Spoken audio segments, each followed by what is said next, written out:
Oui, avec les festivals Escena Poblenou de Barcelone et avec le festival de Ramonville, nous avons monté il y a 3 ans un projet qui s'appelle VIA, Voyage interartistique, et qui a pour objectif de favoriser la circulation des compagnies qui travaillent dans l'espace public et qui sont donc des compagnies qui présentent des nouvelles formes. Donc on a favorisé leur circulation. Nous avons également travaillé sur la coopération entre les équipes en organisant des séminaires de travail où nous avons pu échanger sur nos expériences et les équipes ont pu se former. J'ai eu l'occasion également d'aller travailler à Barcelone pendant 15 jours et de voir comment est-ce que mes collègues faisaient leur programmation, travaillaient sur leur quartier, organisaient leur résidence.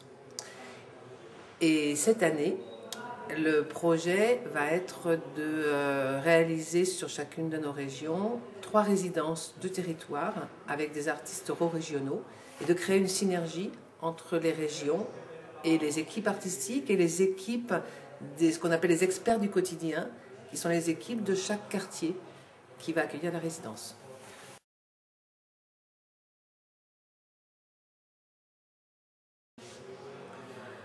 C'est pas facile. C'est-à-dire la question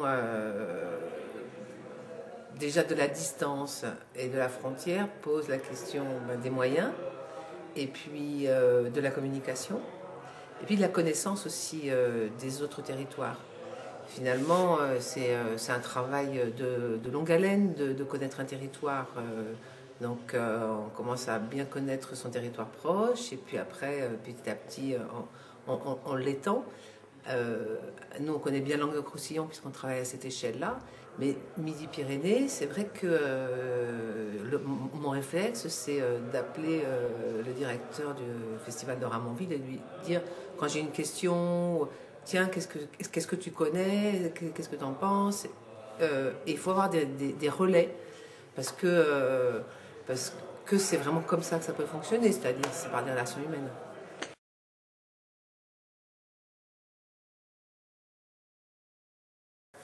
Il y en a quand même, il y a quand même des expériences qui se sont faites. Je sais qu'il y a des liens assez forts entre Saragosse et Toulouse depuis de longues années. Donc il y a des compagnies qui sont un peu entre les deux.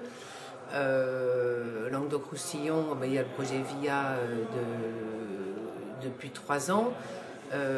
Et il y a des compagnies qui circulent, mais plutôt des compagnies d'Espagne qui cherchaient à aller en France. Ça manque, à mon avis, effectivement, de circulation d'artistes et de connaissance des artistes. Et puis on voit des obstacles tels que le festival de Barcelone, Escena Poblenou, dégrossit énormément sa programmation avec des vidéos. Or, il se trouve qu'en France, en ayant nous beaucoup de festivals de rue, les compagnies n'ont pas très souvent des bons supports de vidéo, alors que les compagnies espagnoles en ont.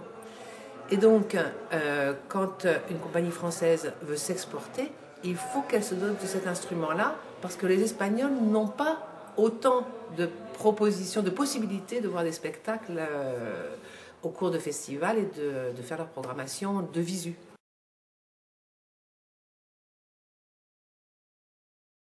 Ben, on a l'impression qu'en tout cas, ils s'en donnent les moyens, qu'il y a à la fois une aide technique avec les bourses, une vraie dynamique de rencontre, qu'ensuite il y a une formation, enfin des formations qui vont être proposées, et puis surtout cette ingénierie qui paraît voilà, avoir la possibilité de s'appuyer sur un opérateur.